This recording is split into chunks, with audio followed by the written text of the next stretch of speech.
అధిక బరువు అనేక సమస్యలకు కారణం. సాహితీ యోగా ఆన్లైన్ క్లాసులో జాయిన్ అవ్వండి. తెలంగాణ రాష్ట్రంలో మరో కొత్త పార్టీ పుట్టింది.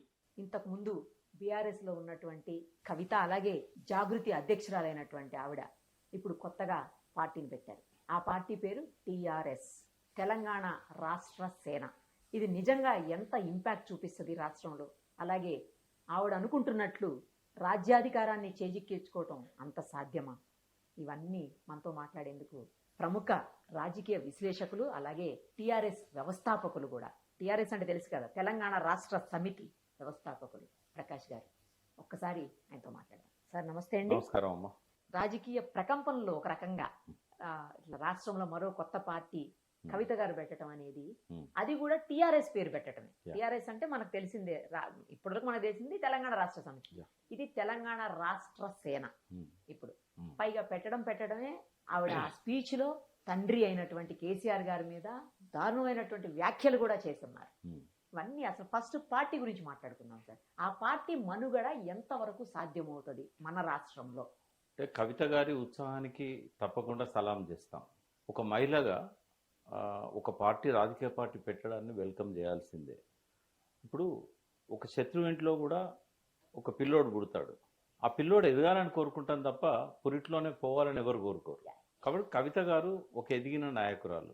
జాగృతి పేరుతో తెలంగాణ అంతకుముందు బతుకమ్మ లేదంటే ఉంది, కానీ బతుకమ్మను ఒక తెలంగాణ ఉద్యమానికే ఒక అస్తిత్వ చిహ్నంగా తీసుకొచ్చి ఖండాంతరాలలో వ్యాపింపజేశారు. తప్పకుండా ఆమె ఒక ఎదిగిన నాయకురాలు, తెలంగాణ ఉద్యమంతో పాటుగా ఎదిగిన నాయకురాలు. అంటే అంత గొప్ప నాయకురాలు ఇవాళ తండ్రి మీద కోపంతో, ఆ మాటను నేను ఖచ్చితంగా చెప్పగలుగుతా, ఒకవేళ తండ్రి మీద ఆ కోపమే లేకపోతే ఆమె పార్టీ పెట్టేది కాదు, ఆ పార్టీలోంచి బయటికి గంటపడేది కూడా కాదు. తండ్రి మీద కోపంతో పార్టీ పెట్టడం అనేది, ఆ కోణం అనేది కరెక్ట్ కాదు. రెండవది, టిఆర్ఎస్ అనేది ఆల్రెడీ ఎగ్జిస్టెన్స్లో ఉన్న ఒక అస్తిత్వం. అంటే ఎట్లా అంటే, ఉద్యమం నడిపింది టిఆర్ఎస్. 10 ఏళ్ల పాలనలో 8 ఏళ్ళు ఆ పేరుతోనే పాలన కొనసాగింది.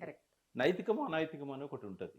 ఎలక్షన్ కమిషన్ రూల్ ఏం లేదు. ఒక పార్టీ తన అస్తిత్వాన్ని వదులుకున్నప్పుడు, అంటే వాళ్ళ రిజిస్టర్స్లలో టిఆర్ఎస్ అనే పేరును బీఆర్ఎస్ గా మార్చాలని చెప్పినప్పుడు టిఆర్ఎస్కి ఎవరు అప్లికేషన్ పెట్టినా ఇవ్వచ్చు. రూల్ లేదు, ఇవ్వకూడదని రూల్ లేదు. 6 ఏళ్ళు ఆపాలని రూల్ లేదు, ఏ రూల్ లేదు. ఎందుకు ఇవ్వరు మరి? అంటే అది అనైతికం. మంచి అనుకున్నవన్నీ చట్టంలో ఉండాలని లేదు, చట్టంలో ఉన్నవన్నీ నైతికమే అని అనుకోవడానికి లేదు. కాబట్టి వాళ్ళు అది మెయింటైన్ చేస్తారు. ఇది ఇవ్వడం అనైతికం. నిన్న మొన్నటిదాకా అది, అంటే ఇది నేను మాట్లాడితే కవిత గారి కోపం రావచ్చు, నా మాట కాదు. ఒక మామూలు స్వీపర్స్ ఒక దగ్గర ఉన్నప్పుడు నన్ను ఆపారు వాళ్ళు. మీరైనా చెప్పొచ్చు కదా అంటే, ఏందమ్మా అన్న, ఎంగిల్ ప్లేట్ మెతుకులు ఏరుకునే అవసరం ఏమొచ్చిందమ్మా ఈ కవితకు, వేరే పేరు పెట్టుకోవచ్చు కదా ఇప్పుడు వస్తుంటేనే. అంటే మొన్న కూడా ఈ పేరు ప్రచారం అయింది, టిఆర్ఎస్ అని పెడితే. అంటే ఇట్లా అనడం అనేది అప్పుడు కూడా విన్నాను నేను ఈ మాట. ఒక ఎంగిల్ ప్లేట్లో మెతుకులు ఎందుకు ఏరుకోవాలి? టిఆర్ఎస్ అనేది ఆల్రెడీ వదిలేసింది కదా, అందులో ఎందుకు ఆమె ప్రయత్నం చేస్తుంది? ఒక గొప్ప పేరుంది ఆమె, తెలంగాణ జాగృతి. ఇప్పుడు తెలంగాణ అంటే కేసీఆర్, కేసీఆర్ అంటే తెలంగాణ అని ఎట్లయితే ఒక 20 ఏళ్ళు 25 ఏళ్ళు ప్రచారం అయిందో, జాగృతి అంటే కవిత, కవిత అంటే జాగృతి. మరి ఆమె మూలాలు ఎక్కడన్నాయమ్మా? ఆమె మూలాలు జాగృతిలో ఉన్నాయి. కాబట్టి తెలంగాణ జనజాగృతనో తెలంగాణ ప్రజా జాగృతనో పెట్టుకొని ఉంటే డెఫినెట్గా అది ఒక మంచి ఉండేది ఆమెకి. ఇది అనైతికమైంది అనేది రిమార్క్, అదొక తప్పది. సెకండ్ ఏంటంటే, మొదటి రోజు ఎప్పుడు ఎవరిని తిట్టొద్దమ్మా. ఎవరి మీద ఎంత కోపం ఉన్నా ఒక ఎజెండాతో రావాలి ఆమె. మొదటి రోజు కన్నతండ్రి అనేది ఒకటి ఉన్నా కూడా తండ్రికి తనకున్న పంచాయతీని తెలంగాణ ప్రజల మీద రుద్దడం అనేది కరెక్ట్ కాదు. రెండవది ఏంటంటే, ఆ పేరు కరెక్ట్ కాదు. రెండవది, ఆమె మొదటి రోజు ఇచ్చిన ఉపన్యాసంలో కూడా ఒక 50% ఆమె అవాయిడ్ చేయాల్సి ఉండే. సరే, ఆయన చేసిన మంచి పనులు కొన్ని ఉన్నాయి, ఆయన చేసిన తప్పులను బయట పెట్టారు ఆమె. అవి ఎవరు కాదని లేని తప్పులు. ఆయన కూడా నేను ఈ పొరపాట్లు చేశానని చెప్తాడు కూర్చుంటే కనుక. ఉద్యమకారులను కొంచెం కన్సిడర్ చేయకపోవడం కావచ్చు, ఇట్లాంటి అంశాలు. ఇది ఆమె స్పీచ్లో కొంచెం మార్చుకొని ఉంటే బాగుండేది. మూడవది ఏంటంటే, ఆమె ఎజెండాను ప్రకటించాల్సి ఉండే. ఒక బీసీ నాయకుడిని కనుక ఆమె అధ్యక్షునిగా పెట్టి ఆమె గౌరవ అధ్యక్షురాలుగా ఉండి ఉంటే కొంత బీసీ వాయిస్ ఇప్పుడు వినబడతా ఉంది. అది కొంచెం మైలేజ్ వచ్చేది. ఆ పని చేయలేదు ఆమె. నాలుగోది ఏంటంటే ఆమె డైరెక్షన్ ఏందో స్పష్టంగా చెప్పలేదు. ఇవన్నీ కూడా బిగినింగ్ రోజు ఎక్స్పెక్ట్ చేసేటి. మరి రేపటి ఎల్లుండి ఏమన్నా వస్తాయేమో తెలియదు. బట్ పర్సనల్గా నేను ఒక తెలంగాణ బిడ్డగా, చైనాలో మావో ఒక మాట అంటాడు, 100 ఆలోచనలు సంఘర్షించని 1000 పూలు వికసించని. అందుకని ఎన్ని పార్టీలు వచ్చినా తెలంగాణ అస్తిత్వం గురించి మాట్లాడతాం, తెలంగాణ ప్రజల తరఫున ఉంటాం అన్నప్పుడు తప్పకుండా మనస్ఫూర్తిగా వెల్కమ్ చేస్తాం అమ్మా. మనస్ఫూర్తిగా వెల్కమ్ చేస్తాం. భవిష్యత్తులో ఏమైనా ముందుకు పోవడానికి సలహాలు ఇట్లాంటివి అడిగినప్పుడు కూడా ఇవ్వడానికి వెనక్కి పోము. కానీ తెలంగాణ కోసం ఉన్న పార్టీల మధ్య ఫ్రెండ్లీ వైరుధ్యాలు ఉండాలి, స్నేహపూర్వక వైరుధ్యాలు ఉండాలి. తండ్రితో ఆమెకు వైరుధ్యాలు కూడా స్నేహపూర్వకంగానే ఉండాలి. ఎప్పుడు తండ్రి శత్రువు కాడు. కాబట్టి తండ్రితో స్నేహపూర్వకంగా ఉండాలి. టిఆర్ఎస్ పార్టీ తెలంగాణ ప్రజల కోసం ఉన్న ఒకే ఒక పార్టీ ఇప్పుడు ఐజ్ ఆఫ్ నౌ. కాబట్టి ఇది తెలంగాణ ప్రజల కోసం పుట్టిన ప్రాంతీయ పార్టీ. ఈ రెండింటి మధ్య మిత్ర వైరుధ్యాలు ఉండాలి కానీ శత్రు వైరుధ్యాలు ఉండకూడదు. తప్పులను కడుపులో పెట్టుకోవాలి, కలిసినప్పుడు మాట్లాడాలి. అంటే చెడు గురించి మాట్లాడాల్సి వచ్చినప్పుడు చెవిలో చెప్పాలి, మంచి గురించి మాట్లాడాల్సి వచ్చినప్పుడు మైక్లో చెప్పాలి. ఈ సమతుల్యత కనుక కవిత గారు మెయింటైన్ చేసినట్టయితే తప్పకుండా ఎగ్జిస్టెన్స్ లో ఆ పార్టీ ఉంటుంది. ఆమె కేసీఆర్ గారి గురించి మాట్లాడుతూ రాజకీయ పరిణితి కోల్పోయి మాట్లాడుతున్నారు అని చెప్పేసి, రాజకీయంగా ఆయన చాలా ఈమె కంటే చాలా సీనియర్, పరిణితి కోల్పోయి మాట్లాడుతున్నారు అని మాట్లాడుతుంటే ఎలా అనిపిస్తుంది? ఆయన మారిపోయారు అని అంటున్నారు, మరమనిషిలా మారిపోయారు, ఆయన చుట్టూ కొంతమంది తోడేళ్లు గుంటనక్కలు చేరాయి అని చెప్పేసి ఆవిడ మాట. ఈ మాటలన్నీ ఎలా అనిపిస్తుంది? అంటే ఎలాంటి మెసేజ్ని తెలంగాణ ప్రజలకు ఇస్తున్నట్టు? అంటే నువ్వు వద్దనుకున్నావు కదా ఆ పార్టీని, ఇంకెందుకు దాని గురించి మాట్లాడడం? వెనకడ ఒక మూడు సామెత ఉంటుంది. ఒక ఆవిడ ఎవరితోనో పారిపోవాలని నిర్ణయించుకొని మొగనికి చెప్తుంది, మొగడా ఇల్లు జాగ్రత్త అని. నీకెందుకు ఇంకా ఇంటి గురించి? నీకెందుకు ఇంటి గురించి? నువ్వు భర్తను ఇంటిని వదిలేసిపోవాలనుకున్నావు కదా. నేనేమంటున్నా అంటే వాళ్ళ గురించి ఎంత తక్కువ మాట్లాడితే అంత మంచిది. రెండవది ఏంటంటే కేసీఆర్ గారిని, ఆయన పరిణితిని ప్రశ్నించే ఆ అర్హత కానీ, ఆ యోగ్యత కానీ, ఆ శక్తి కానీ మాకే లేదు. ఆ పార్టీకి సంబంధం లేకపోయినా ఇప్పుడు నేను ఒక విశ్లేషకునిగా ప్రజల ఆదరాభిమానాలు పొందిన వ్యక్తిని. నేనే ఆయన పరిణితి గురించి ప్రశ్నించాను. ఒక మహానాయకుడమ్మా. ఒక మాట చెప్తాను. నేను తర్వాత మీరు ఎవరితో చర్చ పెట్టినా, జయప్రకాష్ నారాయణతో కానీ, నాగేశ్వర్తో కానీ, కోదండరామ్తో కానీ నేను సిద్ధంగా ఉంటా. స్వాతంత్రానంతర భారతదేశంలో గడిచిన 75-80 ఏళ్ల కాలంలో, కేవలం 10 ఏళ్ల కాలంలో ఏ రాష్ట్రంలో ఏ ముఖ్యమంత్రి సాధించనంత గొప్ప ప్రగతి అన్ని రంగాలలో సాధించాడు కేసీఆర్ గారు. ఒక ఇరిగేషన్ కాదు, ఒక అగ్రికల్చర్ కాదు, పర్యావరణంలో ప్రపంచం అంతా ఇవాళ 10 సంవత్సరాలకు 1 డిగ్రీ టెంపరేచర్ పెరుగుతూ ఉంది. ఇంకొక 30 ఏళ్ళు అయితే 3 డిగ్రీలు పెరిగితే నీళ్ళల్లో జలచరాలు అనేటివి ఉండవు, చేపలు ఉండవు, తిమింగలాలు కూడా ఉండవు, నీళ్లు వేడెక్కి. అటువంటి ప్రమాదకరమైన పరిస్థితులు రాబోతున్నాయి. ఏ మట్టిలో కూడా ఒక మొక్క కూడా పుష్పించదు, ఆహార ఫలాలను ఇవ్వదు, మనకు ధాన్యాన్ని ఇవ్వదు. ఎందుకంటే 38 డిగ్రీలు దాటిందంటే టెంపరేచరు, ఏ మొక్క కూడా పుష్పించదు, ఫలాలు రావు. వరి కూడా ఉత్పత్తి కాదు, గోధుమలో కూడా ఉత్పత్తి బాగా తగ్గుతుంది. ఒక ఖరీఫ్లో తప్ప రబీ మొత్తం పోతుంది. అటువంటి ప్రమాదకరమైన పరిస్థితులున్న ప్రపంచంలో సస్టైనబుల్ గోల్స్ అని యునైటెడ్ నేషన్స్ పెట్టింది. 17 గోల్స్, అన్ని సంతకాలు పెట్టారు అందరూ గ్లోబల్ వార్మింగ్ తగ్గేయడానికి. అటువంటి తెలంగాణలో మహబూబ్నగర్, నల్గొండ జిల్లాలో 2 డిగ్రీల టెంపరేచర్ను తగ్గించాడు కేసీఆర్. పల్లె ప్రకృతి వనాలు, తర్వాత 285 కోట్ల మొక్కలకు జీవం ఇచ్చాడు. సర్వైవ్ అయినాయి, నేను చెప్తున్నా, చనిపోయినాయి కాకుండా. అంటే అంతటనేమో తిరోగమనంలో ఉంటే ఇక్కడ పురోగమనంలో ఉంది. దేశంలో ఎక్కడ గ్రౌండ్ వాటర్ రైజ్ కాలేదు 50 ఏళ్లలో. తెలంగాణలో చేతికి అందే ఎత్తుకు గ్రౌండ్ వాటర్ తీసుకొచ్చాడు. ఫ్లోరైడ్ భారతదేశంలోనే నంబర్ 1 డిస్ట్రిక్ట్ గా ఉన్న నల్గొండను ఇదే పార్లమెంట్ లో మంత్రి ప్రకటించాడు ఫ్లోరైడ్ రహిత జిల్లా నల్గొండ. అంటే ఇవన్నీ చేసినందుకు మనము ఆ గౌరవం ఇవ్వాలి కేసీఆర్కి. నాకు కూడా కోపం ఉంది కేసీఆర్ మీద. ఎందుకంటే నేను నా పుట్టినరోజుకు ఆశీస్సులు తీసుకుంటా అన్నా కూడా రాష్ట్రంలో చైర్మన్ గా ఉండి నన్ను ఆయన రానియలేదు, నాకు అపాయింట్మెంట్ ఇవ్వలేదు. మా తల్లికి 2 సార్లు చీర పెట్టాడు, ఇంట్లో భోజనం పెట్టాడు, తనతో కూర్చోబెట్టుకొని గొప్ప కొడుకును కన్నావు అని చెప్పిండు. తల్లి చనిపోతే కనీసం పరామర్శ లేదు. నాకు లేదు ఆ కోపం. వ్యక్తిగతంగా అందరికీ ఏదో ఒక రకంగా ఉంటది ఎవరి మీద ఒకరి మీద. Yes, yes. బట్ అట్లా మాట్లాడడం అనేది కరెక్ట్ కాదు. మొదటి రోజు మాట్లాడడం అసలే కరెక్ట్ కాదు. ఇప్పటి నుంచి అయినా ఆమె సరి చేసుకోవాలని నేను కోరుతున్నాను. తర్వాత పాంచజన్యం అని చెప్పేసి వాళ్ళు మీరు అన్నట్లు ఇందాక ఎజెండా ఒకటి ప్రకటించారు. అందులో పూర్తి స్థాయిలో ఎడ్యుకేషన్ ఫ్రీ, ప్రైవేట్ ఇన్స్టిట్యూషన్స్ లో కూడా ఎడ్యుకేషన్ ఫ్రీ ఇస్తామని, అలాగే హెల్త్ కూడా ఫ్రీగా హాస్పిటల్స్ లో చూపించుకోవచ్చు అని. 3.5-4 కోట్ల మంది ప్రజలు ఉన్నటువంటి పరిస్థితి. ఇక్కడ ఇంతమందికి ఫ్రీ హెల్త్ విషయం ఇవ్వడం అనేది, ఫ్రీ ఎడ్యుకేషన్, హెల్త్ రెండు కూడా సాధ్యమయ్యే విషయాలు. ఎందుకంటే మనకి ఫీజు రియంబర్స్మెంట్కే కొన్ని వేల కోట్ల రూపాయలు పెండింగ్ ఉన్నటువంటి పరిస్థితి ఉంది. తర్వాత ఈ స్కూల్ ఎడ్యుకేషన్కి సంబంధించి అక్కడ 30% బడ్జెట్ ఉంటే మన దగ్గర ఉన్నది కేవలం 6% బడ్జెట్టే. సెంట్రల్లో ఉన్నది 30% బడ్జెట్, మనకు 6% ఉంది.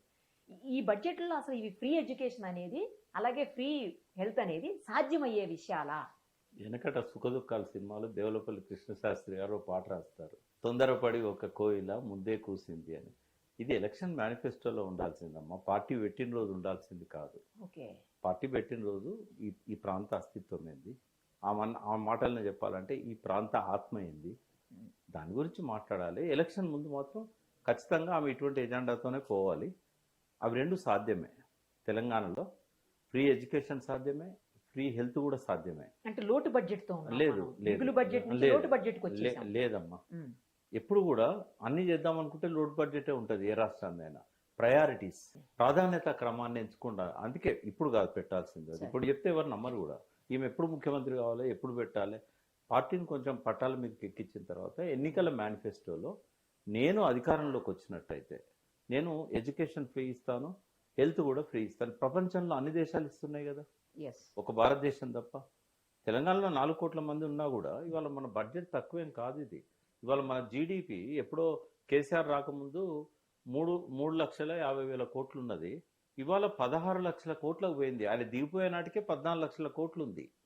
అంత జీడిపి ఉన్న రాష్ట్రం మనది. 10 లక్షల కోట్ల అప్పైనా కూడా కేసీఆర్ గారు చేసింది, రేవంత్ రెడ్డి గారు చేసింది. 10 లక్షల కోట్ల అప్పైనా కూడా ఒక 20 ఏళ్ల ప్రణాళిక పెట్టుకొని తీర్చొచ్చు. ఇది సకల సంపదలు ఉన్న భూమి అమ్మాయి. భారతదేశంలో ఇంత వనరులున్న ప్రాంతం మనకి ఎక్కడ కనబడదు. సరిగా హ్యాండిల్ చేయలేక మేనేజ్మెంట్ లోపం వల్ల ఇట్లా జరిగింది. కాబట్టి కవిత గారు రేపు ముఖ్యమంత్రి అయినా కూడా అసాధ్యమేం కాదు ఫ్రీ ఎడ్యుకేషన్ అండ్. కాకపోతే ప్రాధాన్యత క్రమం, కేసీఆర్ గారి ప్రాధాన్యత క్రమం ఏముండే, ఆయన ఎందుకు ఇవ్వలేకపోయాడు free education and free health? ఆయన ముందు ఆత్మహత్యలు ఆపాలనుకున్నాడు. ఆత్మహత్యలు ఆపాలంటే నిరంతర పవర్ ఇవ్వాలి, 24 గంటల కరెంట్ ఇవ్వాలి, దానికి ఇన్వెస్ట్ చేయాలి.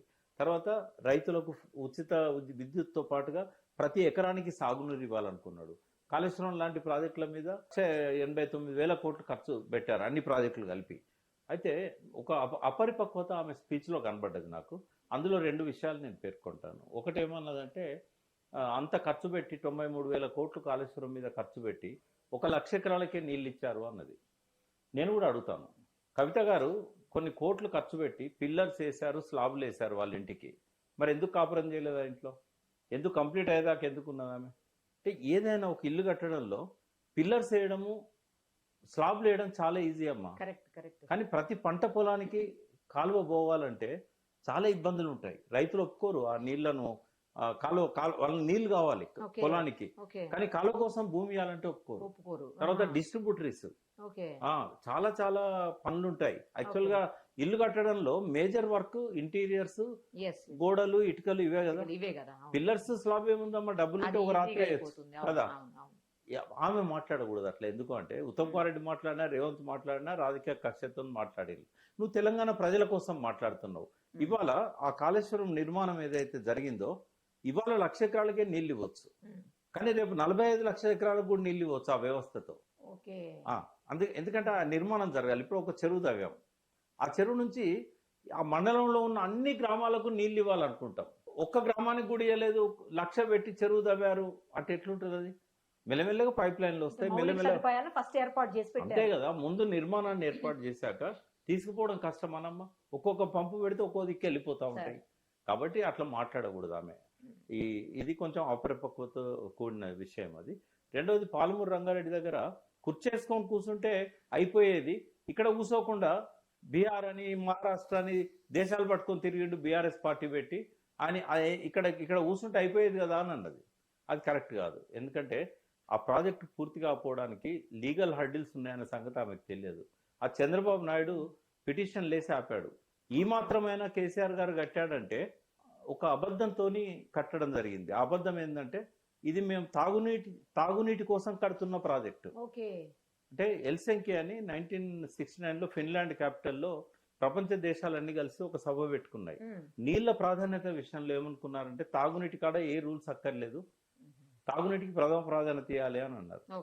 దాన్ని అడ్డం పెట్టుకొని కేసీఆర్ గారు ఎన్జిటిలో నాగం జనార్దన్ లాంటి వాళ్ళు ఆ ప్రాజెక్ట్ని ఆపారు.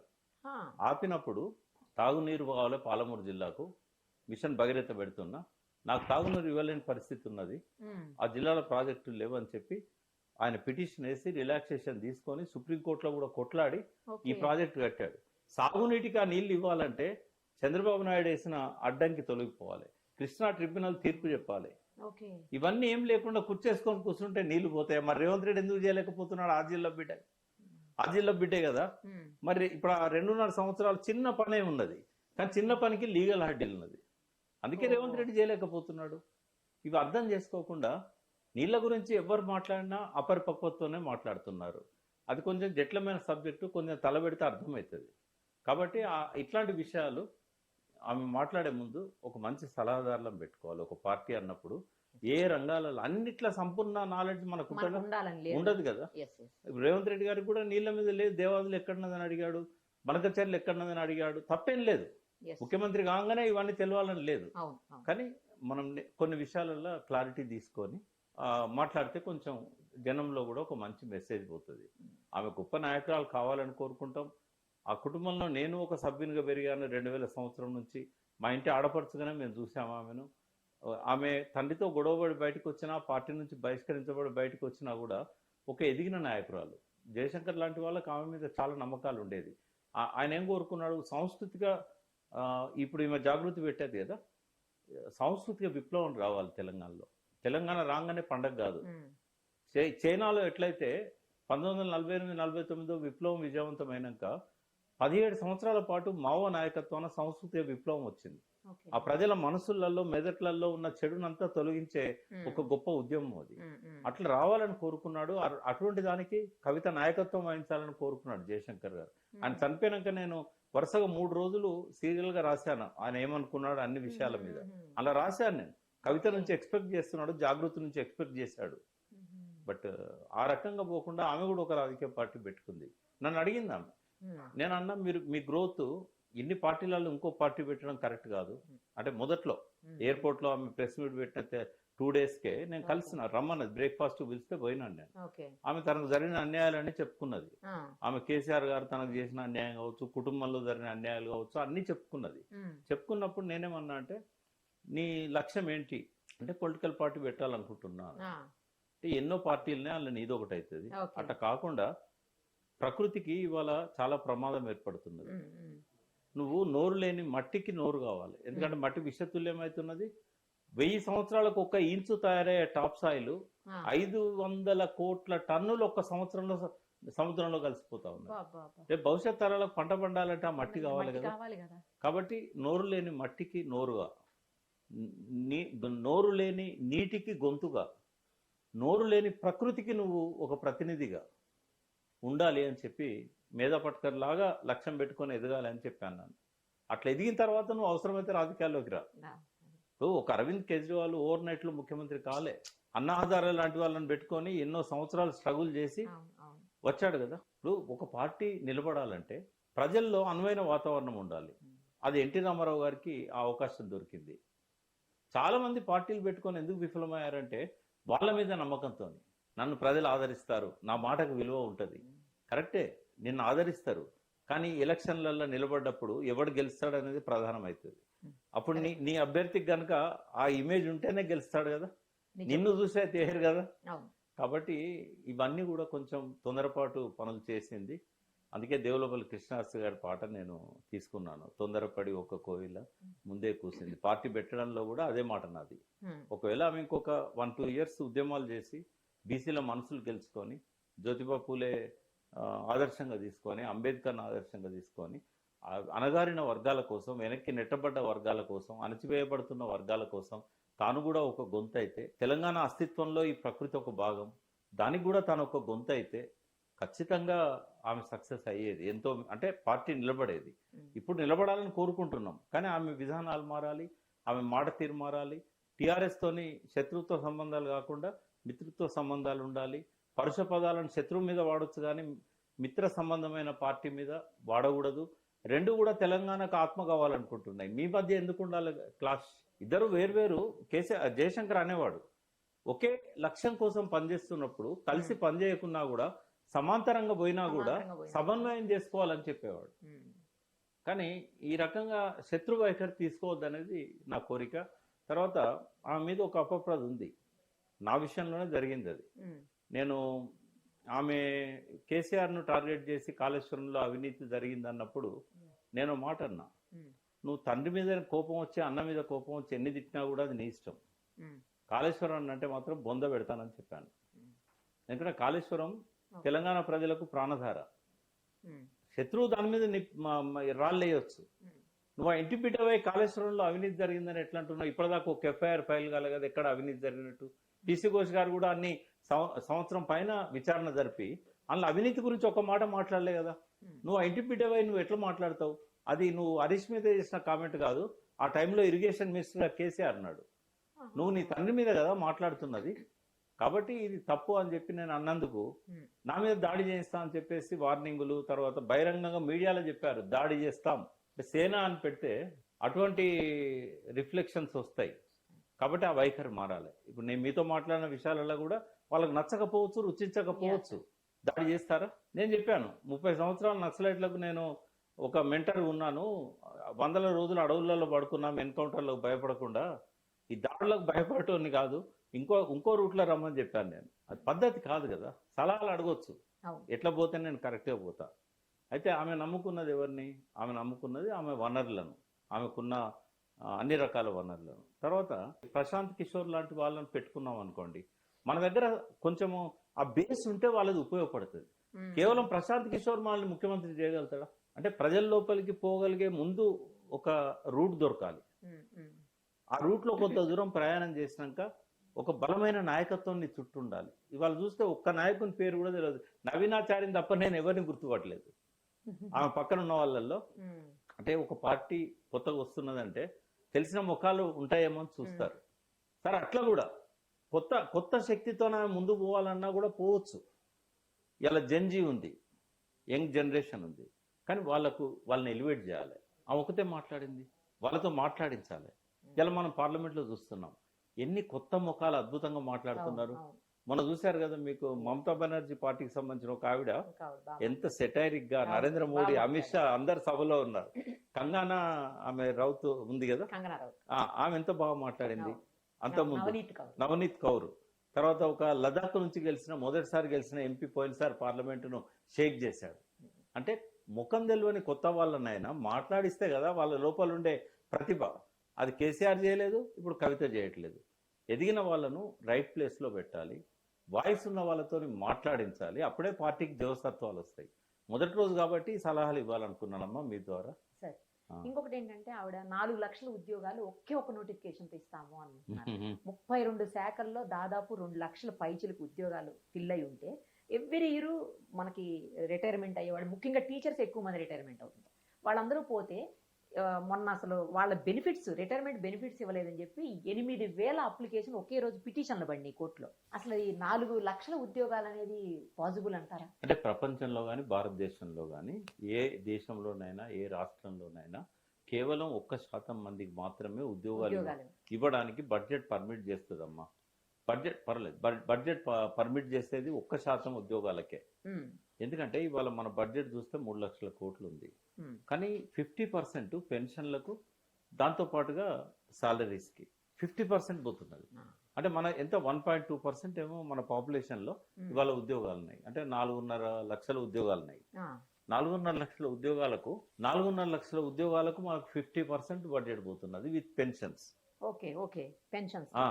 ఒకవేళ కనుక 3% 2% మన ఉద్యోగాలు పెంచామనుకోండి, ఇంకా దేనికి ఉండవు డబ్బులు, ఓన్లీ జీతాలకు ఇవ్వడానికి తప్ప దేనికి ఉండవు.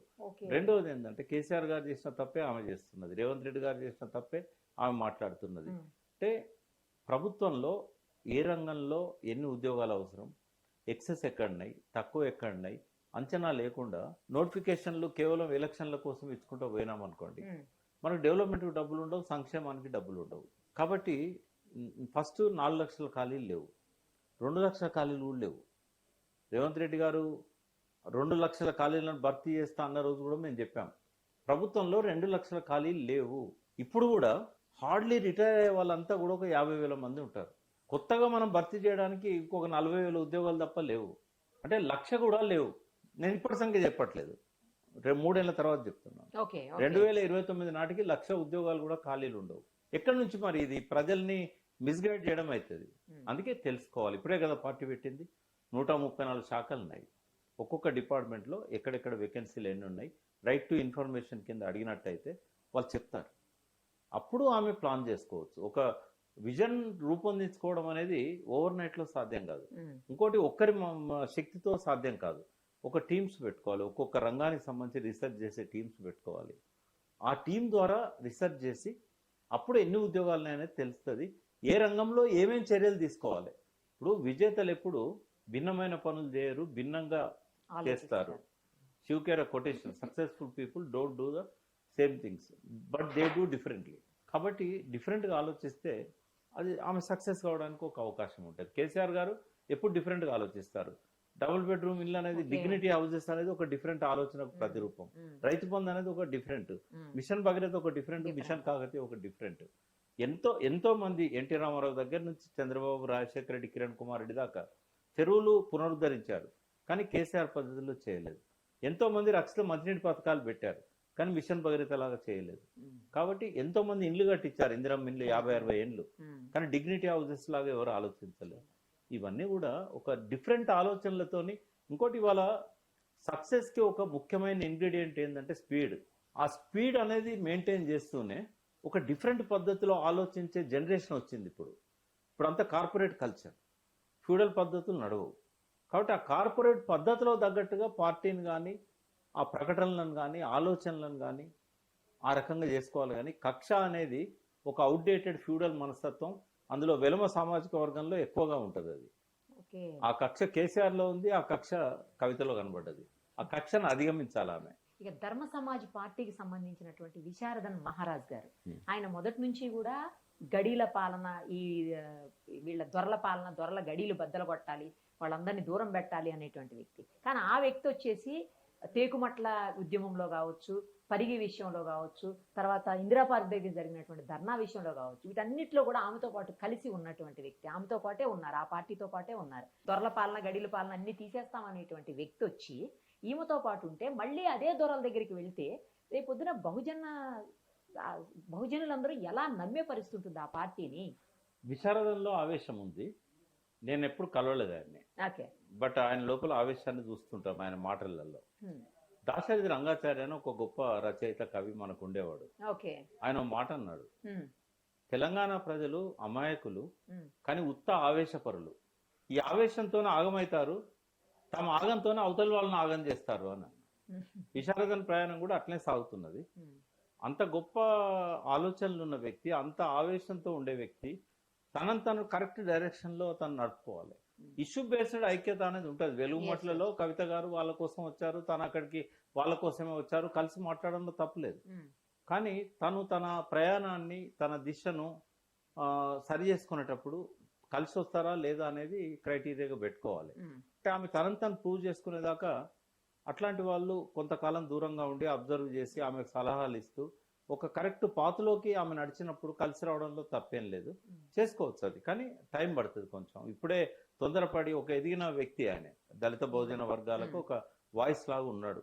కాబట్టి తొందరపడి తప్పులు చేయొద్దు. ఇక్కడ ఒక విషయం చెప్పదలుచుకున్నాం, మీరు దొరలు గడీలు అన్నారు. మన చరిత్రను తప్పుగా వక్రీకరించారు మా కమ్యూనిస్టులు. నేను కూడా నా ఆరిజిన్ కమ్యూనిస్ట్ పార్టీ నుంచే వచ్చింది, నక్సలైట్ పార్టీ నుంచే వచ్చింది. కానీ దొరలు గడీలు ఈ విషయంలో చరిత్రలో ఏం జరిగిందో చెప్తాను నేను. గడీలు అనేటివి ప్రజల కోసం కట్టారు, రాజుల విలాసాల కోసం, దొరల విలాసాల కోసం గడీలు కట్టలేదు. అప్పుడు ఏమయ్యేదంటే రోహిల్లాస్ అని ఉండేవారు. ఈ రోహిల్లాసు దగ్గులు మనకు శ్రీశ్రీ కవిత్వంలో కనబడుతుంది. అయితే ఈ దగ్గులు రోహిల్లాస్ ఎవరు అంటే మరాఠా సైన్యం మీద బ్రిటిష్ వాళ్ళు పైచేయి సాధించినప్పుడు వీళ్ళంతా మహారాష్ట్ర అడవులలో తలదాచుకోవడానికి వేలాది మంది సైనికులు గుర్రాల మీద అడవులలో ఉన్నారు. ఓకే. వాళ్ళకి తినడానికి తిండి లేనప్పుడు ఎక్కడ పంటలు పండుతాయి, ఏ టైంలో పంటలు చేతికొస్తాయి అది తెలుసుకొని గుర్రాల మీద ఒక్కసారి 5,000 మంది వచ్చి ఊర్ల మీద పడి దాడి చేసి ఈ పంటను దోసుకొని పోయేటోళ్ళు. దొరికిన మహిళలను మానభంగాలు చేసేవాళ్ళు, ఆస్తులు ఏది దొరికితే తీసుకొని పోయేవాళ్ళు. ఆ టైంలో వాళ్ళ నుంచి ప్రజలను రక్షించడానికి తెలంగాణలో గడీలు కట్టారు.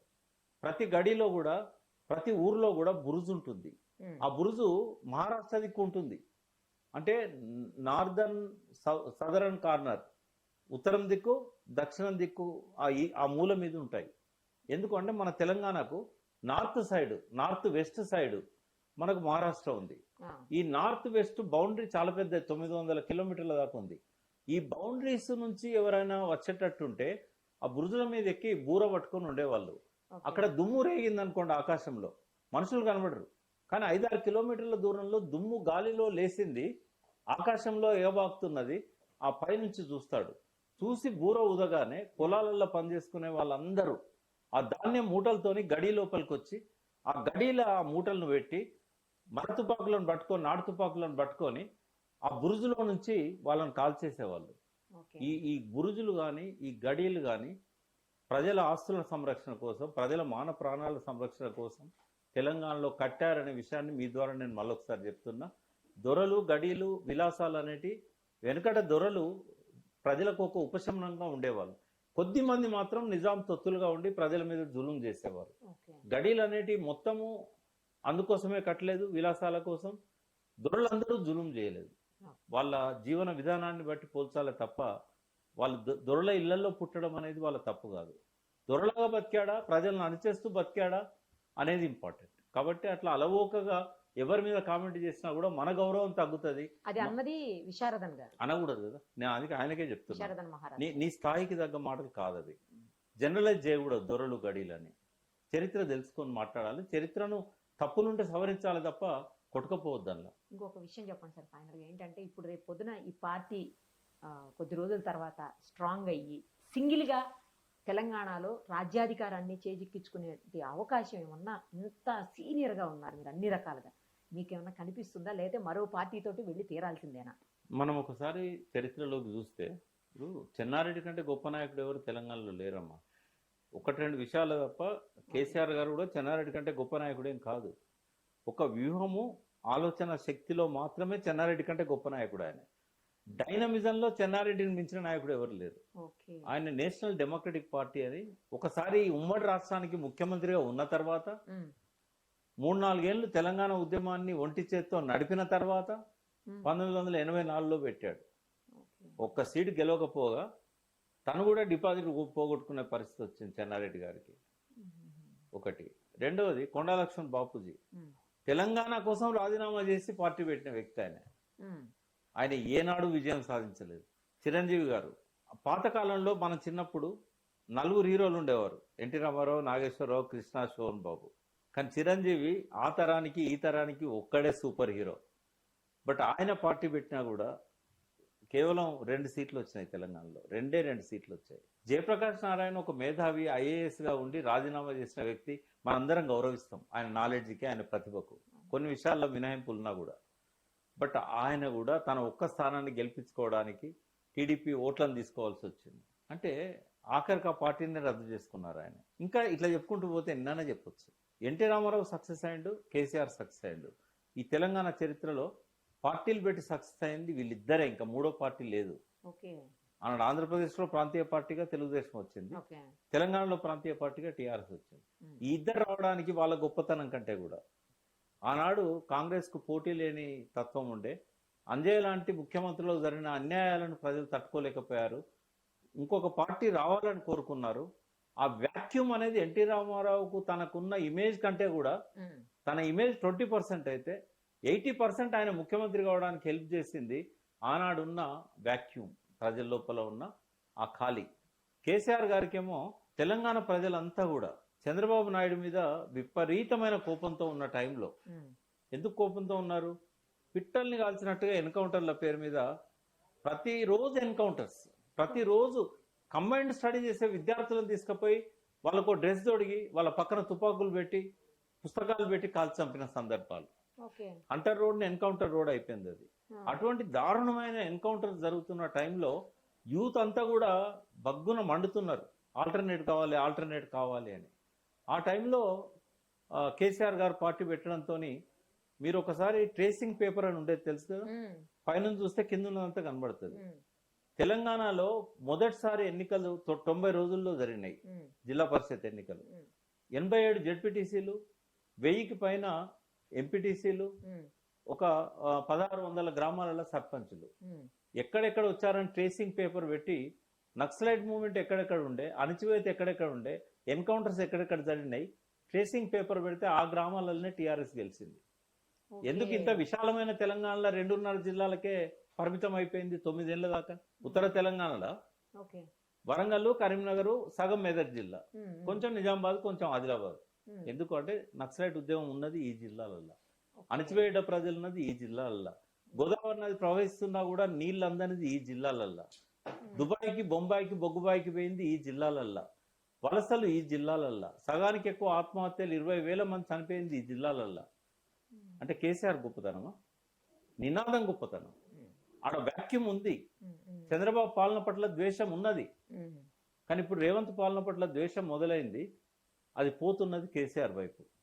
నీకెక్కడుంది స్థానం? ఆ వ్యాక్యూమ్ ఇప్పుడు లేదు. ఇప్పుడు ప్రజలు చాలా డిసైడ్ అయిపోయారు రూరల్లో. ఇంకా మనము ఓసారి వదులుకున్నాం, మళ్ళీ ఆయనే దిక్కు అనే కాడికి మీరు మైక్ తీసుకెళ్లి మీరు చాలా మంది అన్నార్థుల గొంతులను రికార్డ్ చేస్తారు. చేయడం మాత్రమే కాక వాళ్ళకి రిహాబిలిటేషన్ ఇస్తారు సుమన్ గారి సహకారంతోనే. ఒక్కసారి మీరు గ్రామాలలోకి వెళ్ళండి, గాయపడ్డ గ్రామాలలోకి వెళ్ళండి, బతుకు చెడ్డ గ్రామాలకు వెళ్ళండి, బతికి చెడ్డ గ్రామాలలోకి వెళ్ళండి, దుబాయ్, బొంబాయి, బొగ్గుబాయిల పాలైన జీవితాల్లోకి వెళ్ళండి. వారానికి ఒక్కరోజు ప్రోగ్రాం పెట్టుకోండి సుమన్ టీవీ తరఫున, ప్రజాదర్శన్. మేమందరం మాట్లాడేది కొంత పక్షపాత ధోరణితో ఉండొచ్చు, కానీ మీరు నిజాయితీ ఉంటారు. మీరు వెళ్ళి రికార్డ్ చేయండి, మీకు వ్యాక్యూమ్ ఉందా లేదా తెలుస్తుంది. అధికారంలోకి రావడం అనేది ఎక్స్పెక్ట్ చేయడం కూడా తప్పే ఇంత తొందరగా. ఇవాళ పార్టీ పెట్టి రేపు అధికారంలోకి రావడం అనేది. రెండవ సాహసాన్ని అభినందిద్దాం. పెద్ద పెద్ద వాళ్ళు, కమల్ హాసన్ తమిళనాడులో ఎంత గొప్ప నాయకుడు. ఇప్పుడు విజయ్ కూడా ఎట్లుంటాడో తెలియదు. బట్ ఏంటంటే ఒక పార్టీని పెట్టి అధికారంలో తేవడానికి ఒక ప్రస్థానము కొంత టైం పడుతుంది. బట్ పార్టీని నిలబెట్టుకోవడం ఇప్పుడు ఆమె ముందున్న తక్షణ కర్తవ్యం. తర్వాత సరే పార్టీ పేరు టీఆర్ఎస్ అని పెట్టినా కూడా ఈ ఎవరైతే పేరు చెడ్డ నాయకులు ఉంటారో మళ్ళీ వాళ్ళని మోయొద్దామే. యంగ్ జనరేషన్లోంచి నాయకులను తయారు చేయాలి, వాళ్ళకు మాట్లాడే అవకాశం ఇవ్వాలి, వాళ్ళని ఎదగనియాలి, వాళ్ళకి మంచి బాధ్యతలు ఇవ్వాలి, వాళ్ళకి కావాల్సిన వనరులను సమకూర్చాలి, ఒక కొత్త తరాన్ని ట్రైన్ చేయాలి. ఆమె చేసినప్పుడు నిలబడుతుంది, ఆమె పార్టీ నిలబడుతుంది. ఎలక్షన్లు అప్పుడు అంటే తన బలంతో గెలిచే పరిస్థితి లేనప్పుడు లైక్ మైండెడ్ పార్టీలతో పొత్తు కలవాలి. తెలంగాణ ఓటు చీలద్దు అనుకుంటే టీఆర్ఎస్తోనే పొత్తు కలవచ్చు, ఇబ్బంది ఏం లేదు. ఒకవేళ కనుక కేసీఆర్ మీద కోపాన్ని తగ్గించుకున్నట్టయితే అది సాధ్యమవుతుంది. వాళ్ళు ఒకవేళ పట్టుదలతో ఉన్న పార్టీలో ఉన్న వాళ్ళు సరే పోనీలేండి, ఉద్యమంలో ఉంది కదా ఆమె, ఇన్ని సీట్లు ఇద్దామని అంటారు. కానీ అట్లా కనబడతలేదు. ఒకవేళ కనుక ఆమె శత్రు పార్టీతో చేతులు కలిపింది అనుకోండి, తెలంగాణ ప్రజలు శత్రువుగా భావించే పార్టీతో, ఓడించాలని నిర్ణయించుకున్న పార్టీతో ఆమెకున్న బలం కూడా తగ్గుతుంది. ఒకవేళ బలమైన క్యాండిడేట్ ఆమె పెట్టినా కూడా వాళ్ళతో పొత్తు కలిసినందుకు మసకబారిపోతుంది. కాబట్టి ఇవన్నీ కొంత ఆలోచించాలి, మంచి థింక్ ట్యాంక్ను పెట్టుకోవాలి, మంచి డ్రాఫ్టింగ్ చేసే వాళ్ళు ఉండాలి. అప్పుడు ఆమె వాయిస్కి ఒక స్థానం ఉంటుంది, ఒక విలువ ఉంటుంది. ముందు ఆమె మీద ఉన్న మచ్చ తొలగించుకోవాలి. మొన్న ఏదైతే కోర్టు తీర్పిచ్చిందో అది ఫైనల్ పరిష్కారం కాదు. ఇప్పటికీ నెత్తి మీద కత్తిలాగా ఆ కేసు వేలాడుతూనే ఉంటుంది. అది ఇంకో 10 ఏళ్ళు సాగదీస్తారు వాళ్ళు. కాబట్టి ముందు ఆ మైలను తొలగించుకోవాలి. ఆమె భాషలో చెప్పాలంటే కడిగిన ముత్యంలో బయటపడాలని కోరుకున్నాం. ఆమె జైల్లో ఉన్నప్పుడు నేను బలంగా వాదించిన, కేసు పెట్టంగానే దోషి కాదు, జైలు శిక్ష పడేదాకా కూడా ఆమె నిర్దోషే, నోరు జాగ్రత్తగా పెట్టుకోండి, ఎవరు కూడా ఆమె మీద మాట్లాడొద్దని చెప్పి బయటకు వచ్చినాక థ్యాంక్స్ కూడా చెప్పింది. అన్న జైల్లో ఉన్నప్పుడు నన్ను డిఫెండ్ చేసినామంటే ఒక అడ్వకేట్గా నేను డిఫెండ్ చేశానమ్మా, న్యాయవాదిగా నాకు తెలుసు కదా, ఎంతో మంది మీద ఎన్నో కేసులు పెడతారు, రుజువయ్యేదాకా దోషిగా ఎవరు భావించొద్దు చెప్పాను నేను. అంటే కొంచెం ఇటువంటి విషయాల్లో ఆమె కేర్ఫుల్గా ఉన్నట్టయితే మరొక ప్రాంతీయ పార్టీ తెలంగాణకు నిలబడుతుంది. చాలా బాగా చెప్పారు సార్, మంచి విశ్లేషణ. Thank you sir, thank you very much. So much.